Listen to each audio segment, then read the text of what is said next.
किसी शहर में एक परिवार रहता था। परिवार में केवल 3 ही लोग थे, पति पत्नी और उनकी 5 महीने की बेटी। कोरोना के बढ़ते मामलों के चलते शहर में लॉकडाउन था। इस गरीब परिवार में मां नर्स थी और छोटे से हॉस्पिटल में काम करती थी। पिता एक मजदूर। जैसे तैसे जिंदगी निकल रही थी। अचानक पता चला मरीजों की देखरेख करते करते इस नर्स को भी वायरस इन्फेक्शन हो गया, इसीलिए उसे तुरंत एडमिट कर दिया गया है। जब ये खबर घर आई तो बहुत चिंता होने लगी। नर्स का नाम ज्योति, पति का नाम रमेश और उनकी बेटी का नाम स्वाति था। ज्योति ने अपनी बेटी का चेहरा भी 1 महीने से नहीं देखा था। इतनी छोटी उम्र में तो शिशु को सिर्फ माँ का दूध पिलाया जाता है, लेकिन यहाँ इस परिस्थिति में वो संभव नहीं था। गाय का ही दूध संभव था। इसलिए रमेश अपनी बेटी के लिए अड़ोस पड़ोस से जैसे तैसे कुछ न कुछ इंतजाम कर लेता, लेकिन 5 दिन बाद कहीं पर भी दूध नहीं मिल रहा था। रमेश बहुत ही ज्यादा चिंतित था, ये सोचकर कि मैं तो भूखा रह लूंगा, लेकिन 5 महीने की बच्ची को कैसे भूखा रख सकता हूँ।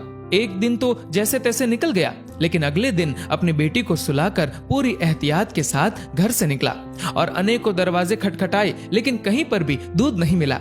वो इधर उधर भटक ही रहा था कि सामने उसे एक 5 स्टार होटल दिखी। अंदर सिर्फ मालिक और कर्मचारी थे। एंट्री तो किसी को नहीं थी। उसने बाहर से आवाज लगाई, साहब मेरी बेटी 5 महीने की है, उसे दूध पिलाना है, यदि आपके पास हो तो प्लीज दे दीजिए। होटल मालिक ने पहले मना कर दिया कि भैया मेरे पास देने के लिए कुछ नहीं है और तुम भी बाहर मत निकलो, घर जाओ। शायद उसको भरोसा नहीं हो रहा था। फिर रमेश ने स्वाति की फोटो दिखाई और पूरी कहानी बताई। मालिक ने कहा दूध तो है, लेकिन 150 रुपए लगेंगे। रमेश के पास सिर्फ 200 रुपए थे और इन पैसों में न जाने कितने दिन और काम चलाना था उसे। उसने सोचा फिलहाल आज दूध मिल जाए वही बड़ी बात है, कल का कल देखेंगे। एक दिन जैसे तैसे निकला। पूरी रात नींद नहीं आई, क्योंकि अब घर में सिर्फ 50 रुपए और घर पर खाने पीने के लिए कुछ नहीं बचा था। करे तो करे क्या। अगली सुबह अपनी बेटी को सुलाकर पूरी एहतियात के साथ फिर बेटी के लिए दूध की खोज में निकला। बहुत कोशिश की, लेकिन कुछ नहीं मिला। अंत में वही 5 स्टार होटल का दरवाजा खटखटाया। फिर मालिक बाहर आया। इस बार रमेश बोला, साहब मेरे पास सिर्फ 50 रुपए है, प्लीज दूध दे दीजिए। मालिक ने फटकार लगाकर बिना कुछ दिए भगा दिया। रमेश निराश होकर वहां से चल दिया। रास्ते में चलते हुए भगवान से प्रार्थना करता है कि हे ऊपर वाले, आज एक बाप तुझसे भीख मांग रहा है, अपने लिए नहीं बल्कि अपनी बेटी के लिए। रास्ते में उसने देखा कि एक छोटी सी चाय बिस्कुट की दुकान खुली थी। दौड़कर वहां पहुंचा और देखा कि कुछ पुलिस वाले वहां चाय पी रहे हैं। पहले तो उसे डर लगा कि लॉकडाउन में बाहर निकला हो, कहीं धुलाई ना हो जाए और हिरासत में ले लिया तो घर पर बेटी अकेली है, लेकिन फिर भी हिम्मत करके गया और बोला, साहब मुझे मदद चाहिए। चाय वाला बोला, भैया लॉकडाउन में बाहर नहीं निकलना चाहिए, आपको पता नहीं क्या। रमेश बोला, भैया मुझे थोड़ा दूध चाहिए था, इसलिए इधर उधर भटक रहा हूँ। चाय वाला बोला, देखिए भैया, ये चाय सिर्फ पुलिस वालों के लिए बन रही है, ये दिन रात हमारी सेवा कर रहे हैं, इसलिए पूरे नियमों का पालन करके इन्हें चाय पिला रहा हूँ। बाकी किसी के लिए भी इधर एंट्री नहीं है।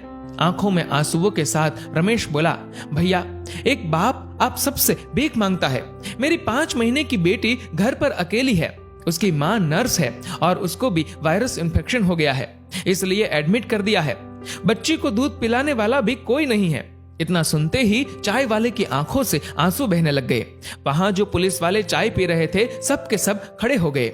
चाय वाला पुलिस वाले को बोला, साहब आपको जो एक्शन लेना है, केस करना है, मुझ पर कर दीजिए, इसे जाने दीजिए। पुलिस वाले देख रहे थे और इधर चाय वाले ने फटाफट 2 लीटर दूध पैक किया और रमेश के हाथ में थमा दिया। रमेश बोला, भैया मेरे पास सिर्फ 50 रुपए है, ये ले लीजिए, बाद में जब पैसे आएंगे दे दूंगा। चाय वाले ने पूछा, सिर्फ 50 रुपए? मतलब तूने तो खाना भी नहीं खाया होगा। रमेश के आंखों से आंसू बहने लगे। चाय वाले ने तुरंत बिस्कुट के साथ खाने का कुछ सामान दिया और बोला, जाओ ये ले जाओ और अब घर से बाहर मत निकलना, और हाँ जब ये दूध खत्म हो जाए तो फोन कर देना, मैं देने आ जाऊंगा। रमेश धन्यवाद देकर जैसे ही जाने लगा तो पुलिस वाले ने रोक दिया और कहा, रुक जा 1 मिनट, तूने लॉकडाउन का नियम तोड़ा है, ऐसे नहीं जाने देंगे। पुलिस वाला अपनी पुलिस जीप में से कुछ लेकर आया। रमेश को लगा शायद केस दर्ज कर रहे हैं, लेकिन ऐसा नहीं था। पुलिस वाले ने अपने पर्स से 500 रुपए निकाले और रमेश के हाथ में थमा दिए और बोला, रख लो, काम आएंगे। रमेश को यकीन नहीं हो रहा था कि ये उसके साथ क्या हो रहा है। रमेश फिर से चाय वाले को बोला कि आप प्लीज ये 50 रुपए तो रख लीजिए। चाय वाला बोला, ये दूध तुम्हारी 5 महीने की बेटी के लिए है। वो तो भगवान का रूप है और भगवान को दूध पिलाने का अवसर बार बार नहीं आता। ये पुण्य मुझे कमाने दो। तभी पुलिस वाला बोला, अभी घर से बाहर मत निकलना, 2 दिन बाद दूध खत्म हो जाए तो ये लो मेरा फोन नंबर, फोन करना, मैं देने आ जाऊंगा। पुलिस वाला आगे बोला, आपकी पत्नी के आगे तो हम कुछ भी नहीं, वो सच में एक योद्धा है।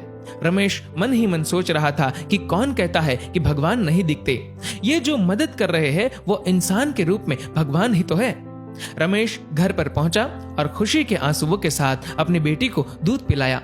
दोस्तों, अब आप सभी से एक प्रश्न है कि वास्तव में अमीर कौन था, 5 स्टार होटल का मालिक या वो चाय वाला और अपनी ड्यूटी निभा रहे पुलिस वाले? सोचिए और अपने दिल से इस सवाल का जवाब दीजिएगा। जहां तक संभव हो किसी जरूरतमंद की मदद जरूर करें। शुक्र कीजिए, ऊपर वाले ने आपको देने वालों में रखा है, मांगने वालों में नहीं। दोस्तों, इस वीडियो को लेकर आपकी क्या राय है नीचे कमेंट करके जरूर बताएगा। और अगर आपको ये वीडियो अच्छा लगा हो तो इस वीडियो को लाइक करेगा, ज्यादा से ज्यादा लोगों तक शेयर करेगा और ऐसे ही और भी इंस्पिरेशनल वीडियोस के लिए सब्सक्राइब करें हमारे यूट्यूब चैनल को और फेसबुक पर फॉलो करें हमारे पेज को। धन्यवाद।